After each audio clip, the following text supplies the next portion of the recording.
Welcome back to It's Only Money here on Real Radio 104.1 with Scott Brown and Tammy from Edgewater Family Wealth. Again, the website, edgewaterfamilywealth.com. That's how you get a hold of the gentleman.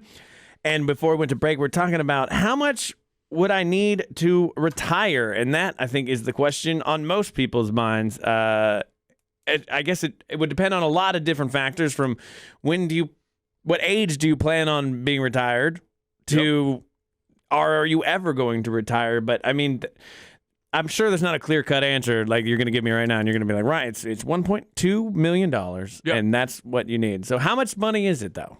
It's not a clear-cut answer. Ah! Yeah. I thought I was tricking you by Although giving you that. $1.2 million would be good for most people. So here's the thing. Like, people come into my office, and oftentimes why they're reluctant to come in is they feel like they haven't done the heavy lifting, they haven't been responsible, and they're going to be embarrassed that they're not where they think they should be. And what I find more often than not is they're closer than they think. And what I mean by that is, because, and I don't even want to get into the whole childish, Social Security is not going to be around yet. Okay, whatever, maybe, maybe not. But let's assume it is, because, again, as I said many times, you don't want to be the politician in the villages when they turn the spigot off, because the pitchforks are going to come out. So let's assume Social Security is going to be around. So your delta, or the difference between, say, the $80,000 you need and the $30,000 you're going to get from Social Security is $50,000, right? That's simple math. A lot of people haven't even had that conversation with themselves.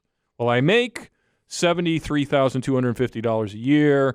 I put $5,000 a year into my 401k, and then there's this and there's that, and I won't have this or that, and I won't have a 401k. So maybe I need $65,000 a year to live.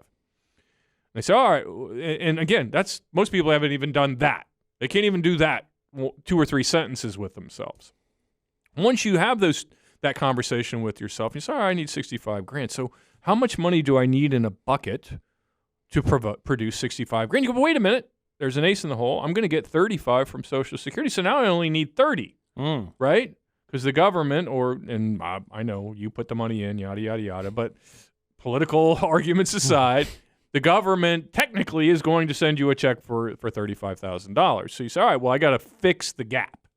And then you say, all right, well, let's say 4% is a reasonable rate of return. So I need $900,000, or I need $800,000 in an account at 4% to produce the $35,000 or $30,000 I need to fix that gap.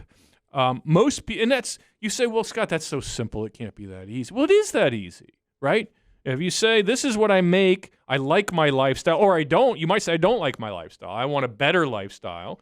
And so I make 73, I got to find a way to have 83, right? Because I want to go to Europe, or I want to ski more, or I want to fish, whatever your thing is, right?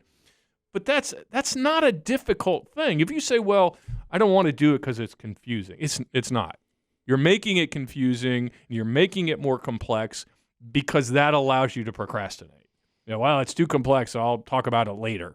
Well, no, you can literally what I just did in 60 seconds, you could do for yourself. So, and then the question becomes, well, how do I get $800,000? And that's a whole nother ball of wax. But what we were talking about, I think in the last show, which kind of drew my ire, was that there was a guy saying, I heard a guy say, well, the market's down 10%, now I can't retire. I got news for you. Every 2 or 3 years, the market's going to be down 10%. It might be down for a minute. It might be down for a month. It might be down for a year. But that is going to happen. If you retire at 65 and live to be 90, that's going to happen to you 7 times. So if you said, well, a 10% decline in the stock market means I can't retire, you ain't ready to retire. Plain and simple. And, people say, well, how do you know that? How do you stress test a portfolio, right?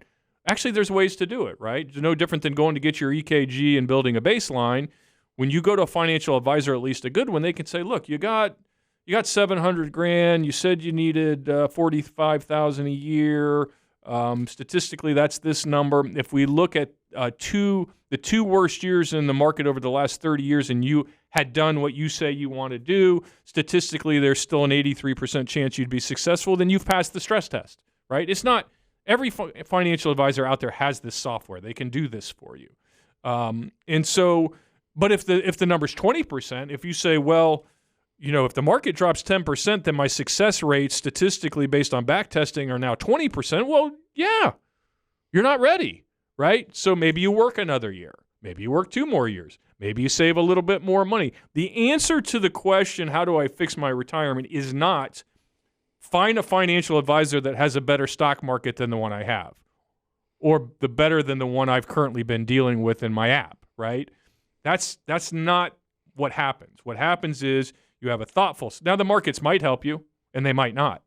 There'll be periods of time when they do, and periods of time when they don't. I'm fond of saying if you invest for 30 or 40 years, you're going to have good days and you're going to have bad days. You're going to have good years and you're definitely going to have bad years. That should not affect the planning at all. That should be taken as fact when you do the planning. So Yeah, because it's not a surprise. it shouldn't be. Yeah. It often is to people somehow.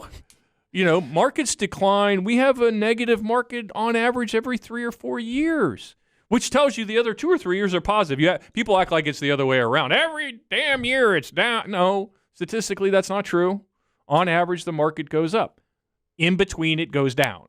So getting back to my original point, how much money do you need in a bucket? It's not that complicated. I make this. I'd like to make that. My mortality is 17.8 years. That stuff's all findable. If you go to any reputable financial advisor, they can tell you these things.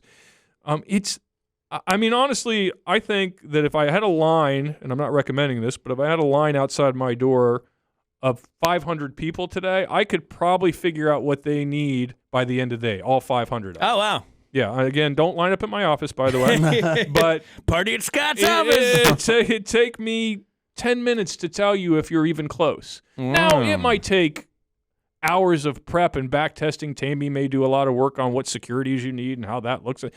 All that gobbledygook, the special sauce, if you will. But knowing what you need and how to get there is a 10-minute, 20-minute conversation.